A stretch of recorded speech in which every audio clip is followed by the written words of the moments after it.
And for this stage, let's do a different color so that it doesn't interfere. I don't want all of these lines to kind of blend in too much.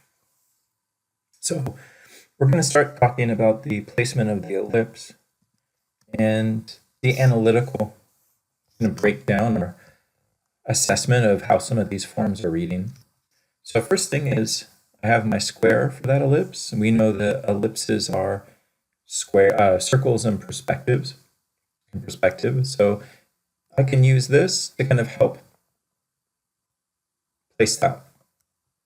If you want, you can kind of break it down just so you have something to kind of go with.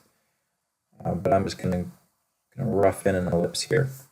Doesn't have to be perfect. Again, what matters is that the height and width is proportioned to the whole picture, the whole of the composition. So that would be my ellipse. So now what I'm going to look to do is create two lines that are parallel that go to the other end. And so what I'm going to do now is make diagonals. And so we've kind of talked about creating ellipses, and we also discussed first off ghosting, right? So we're kind of thinking of how 2 points connect. So what I'm doing with this is I'm trying to gauge the diagonal or the direction of that diagonal. And I'm doing that by looking at how much it deviates from, in most cases, horizontal. Right? So try to get the correct line or diagonal in an image can still be done by contrasting it or looking at relative to a straight, horizontal in this case. So I think that looks about right. So when I'm creating a cylinder, I'm always trying to get this diagonal to come off the very edge of the ellipse. And then the same thing will be the case for the bottom. Right? So whatever this diagonal is, as far as its trajectory, I want to do the parallel one here. So these have to be the same, or else the ellipse is going to look a little distorted. The last step in kind of placing this object is to take whatever this is here, whatever this elliptical curve is, and then just place it on the back.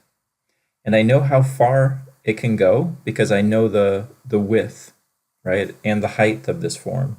So I'm just going to try to create a similar one that comes up and touches that proportion.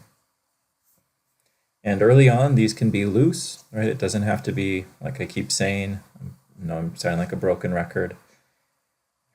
Doesn't have to be perfect, but again, it's just the drawing. In terms of the painting or how the rest of this is going to come together, right? We're still going to put shapes of opaque oil or acrylic paint on top of these. So your understructure is just that. It's placing objects. It's giving you a configuration of the whole picture. And then from there, you're going to have to paint over it. The ability to have a strong sense of drawing or a strong understanding of drawing, though, is that in painting, you can always kind of come back to the drawing. If you lose your shapes or the image starts to feel like the proportion is kind of getting away from you, having the ability to kind of work back into it in some cases with these steps can also be really, really valuable. So that's good enough for now. So let's move on to another object. Let's just go to the right. Let's try that cone. So we described a cone as having a cylinder with basically a point, right, that two straights come to. So we can go about this anyway, right? So the first is I see the cone. It's I already have the proportion marked out, and I know that the bottom or the flat edge of it sits there at the limit of my envelope, and then the bottom comes to the bottom of my marker there. So what I'm going to try to understand is the angle, and we could do the same thing that we did for the cylinder. I could use a vertical and just kind of base what the angle or the diagonal is off of that. And I have this here that I could use for that. So it looks very subtle. So I'm going to say it's just at this angle, that cone.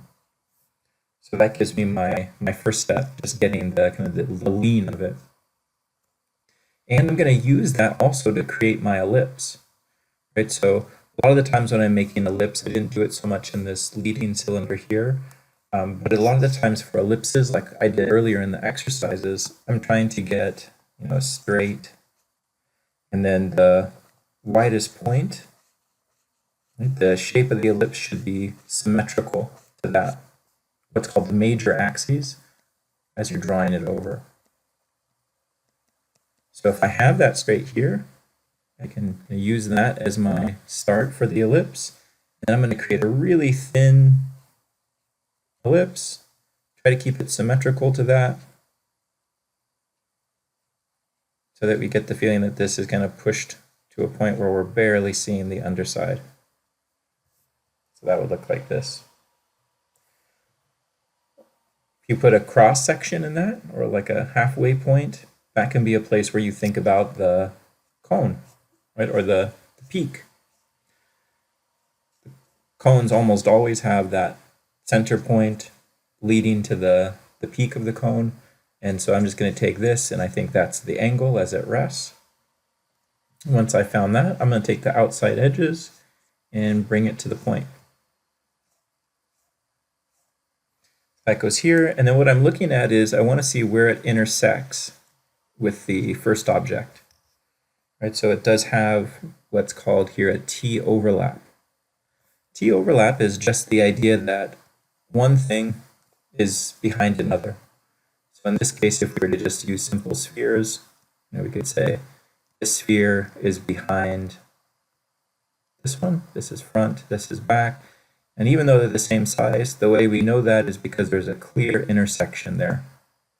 So I often in painting, since we're using so much shape, eventually, today we're using line, but ultimately we're going to be focusing more on shape. I'm always looking for those. I'm doing the same thing from this side. And that's my cone. That's my setup for my cone. Let's move into some boxes. Right, so let's do this first box over here. Let's kind of jump to the other side. So far we've done a cylinder and now a cone. Over here we're going to do a box. Look at this one. So for boxes, I have my height and my width. That's given to me from the plumb line. And just so we can be sure that to have some organization, let's say that number 4 is an analytical step. Right? This is where we're trying to do our best to understand the 5 primitives.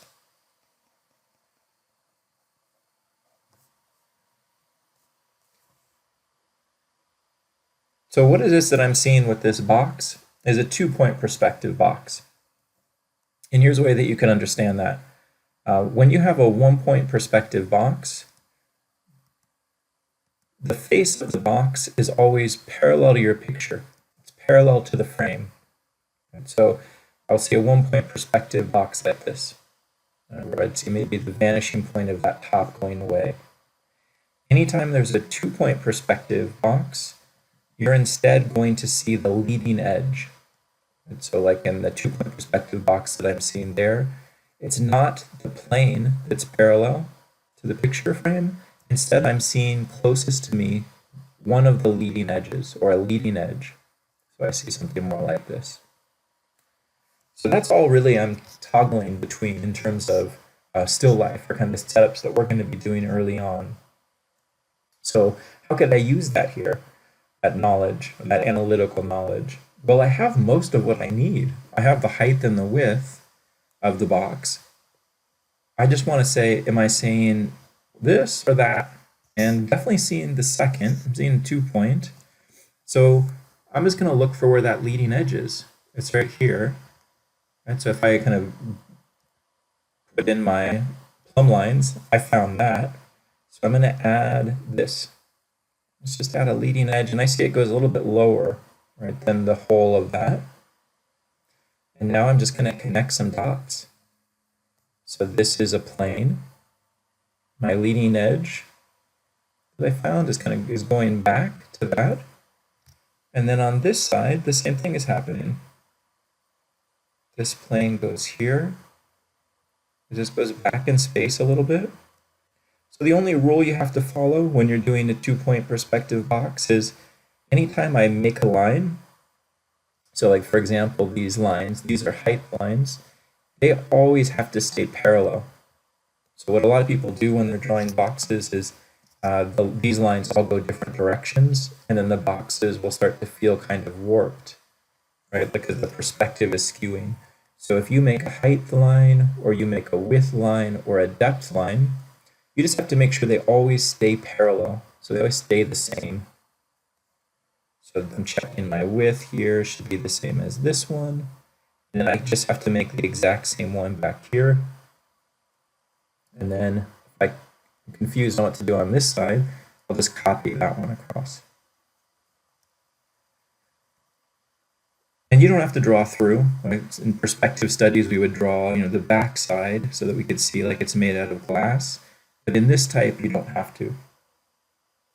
Hopefully you can see why this would be valuable, right? Because if I look at the degree of light and shadow, every plane has a separate value.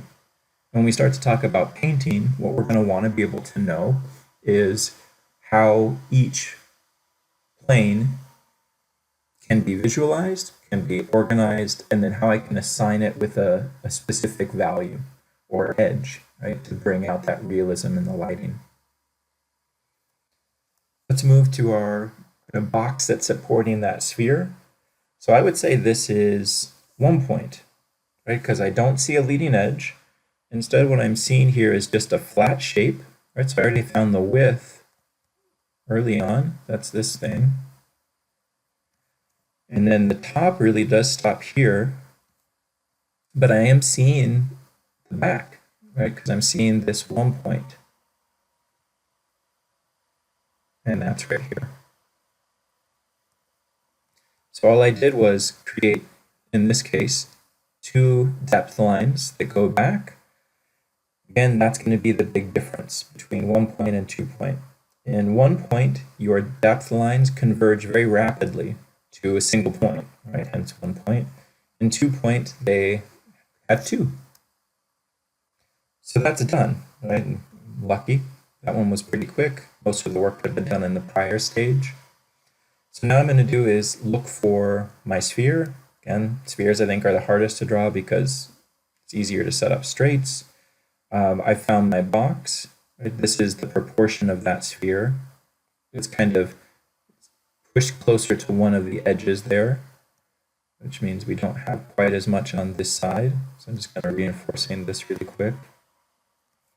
And let's say I need a little bit more help, so I'm going to divide this space into my halves, divide it in half, vertical, horizontal, diagonal, just because I think this can give me a better ability to represent that sphere. There. And then I'm just going to do my best to give a circle. So again, circle is misleading because that would be, let's start over, something that is 2D. And I want you to not think in totalizing terms of just 2D, but I want you to imagine that these are all 3D sculptural elements that you're kind of able to rationalize as having light and shadow, and it's harder to do with just shapes. Okay, so that would be done. That stage gives me a really pronounced or profound ability to understand all of the different objects that I'm dealing with. You can see here they don't go outside of those basic 5. That should be true of everything that you see on the planet. Right? So I can draw cars or heads or animals just based on taking these 5 and kind of combining them or morphing them. The only thing I haven't done that really still is one of these 5, and absolutely should be done, is the table. Otherwise, these just look like they're floating randomly in space. So this can be done just with straights. So you could consider this an extension of ghosting, just getting your 2 points and then kind of pushing a line between them. But I am going to be careful as to where it hits, right? So let's do the same thing we've been doing and make this layer a little bit less visible. And then we're going to come and put the table on top. So a different color for that. Okay. So in looking at the table, I'm using some of these siding measurements or siding ideas. So the first could be when I'm making my first line for the table, it almost hits halfway, but not quite. And what is this a good opportunity to show? An overlap. That something is in front and something is behind. Where does it hit on my frame? It hits at about this angle. So there's my side. I don't see the peak or kind of the corner of the table. It's hidden behind here. But I'm just gonna imagine it. So I think it would be going to about there. And then what it's doing is it's hitting about a third of the way on that cone, and then maybe center on the cylinder. And it has a slight trajectory that is down, like at a diagonal, not quite horizontal. And then put my T so that that reads as being behind. I was just trying to clear up that overlap here. On the continuation of the table, I'm barely seeing it. So if it continues here, I see a little bit right there. I'm going to reinforce some of these overlaps. And then it just kind of continues on and eventually leaves.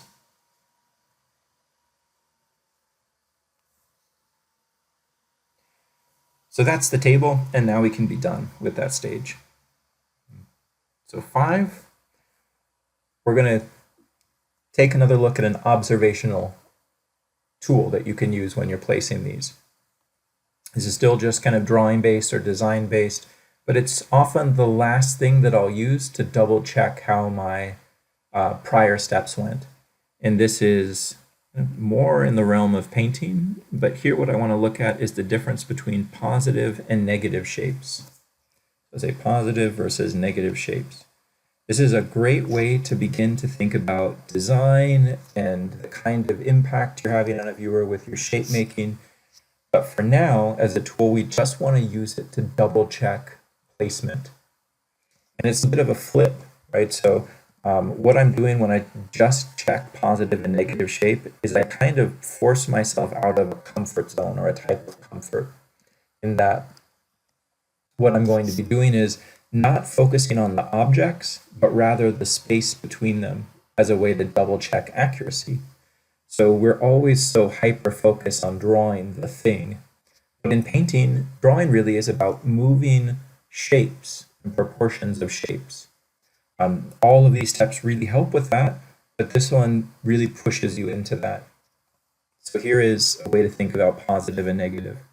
When I'm looking at the still life, what's really crucial is not just the objects, but let's say, for example, like this space. If I can get this space right, I'm just going to hatch what I'm thinking about. If I can get this shape to look right, everything else around it has been placed accurately. The box, the 2-point perspective box, the 1-point perspective box, the cylinder, the sphere, those have all been placed accurately. And if I can get, there isn't a lot of complex positive versus negative here, but if we just think about this space behind the still life, or the quality of shape that's made between the ball as it makes contact with the top, and then this little tiny shape as that plane comes down, what is the shape that's made between this box and then the cylinder? What's the negative shape between the back of the cylinder and the cone? What is this? Right, so this is a way for me to kind of flip my way of experiencing or seeing the setup in front of me and double checking based on shape alone, forcing myself out of line, out of just thinking of objects in line. And then, like I said, we'll use this when we think more about composition in the upcoming weeks. So this is my practice of drawing. This is how I think of drawing for painting. This is the process that I'm going to be following every single week when I introduce something or lay in my own painting. I'll just be doing it much faster so it doesn't appear as labored or as time-consuming for lectures. But the next step that we'll talk about next week is lighting, right, which adds a level of complexity to all of this, because now each one of these shapes will be divided or broken into two, and that's going to subdivide each one. But if you can understand at root what these forms are, the lighting is going to be very easy. Right? It's going to be really simple to make sense of those light and dark shapes that are on top of these. So next week, what we'll do is we'll pick up with a lecture on lighting, how to understand the basic ideas of lighting. And then next week, that lecture will be demonstrated with paint so that you could see how it is that I'm asking you to make the thumbnail exercises for homework. For homework this week, what I'd like to have you do is create these exact type of breakdowns for your own still lives. I'd prefer that you set up still lives at home. I also have some reference imagery like I'm drawing from here that you're welcome to use. And when you're making these, I really want to see you follow all these steps. So if it helps to use different colors when you're doing this to kind of get the clarity of each step so that I can see them, that's a good suggestion or recommendation. If you don't have colors to kind of show these different steps, you can do it with just using a pencil, but keeping that pencil really light to the touch so that you don't kind of make all of your marks the exact same darkness. And then for the amount, just check the syllabus for that. But again, this is exactly how homework should look, and that's it. So I'll look forward to kind of working with you all in the next live class, and I'll speak with you then.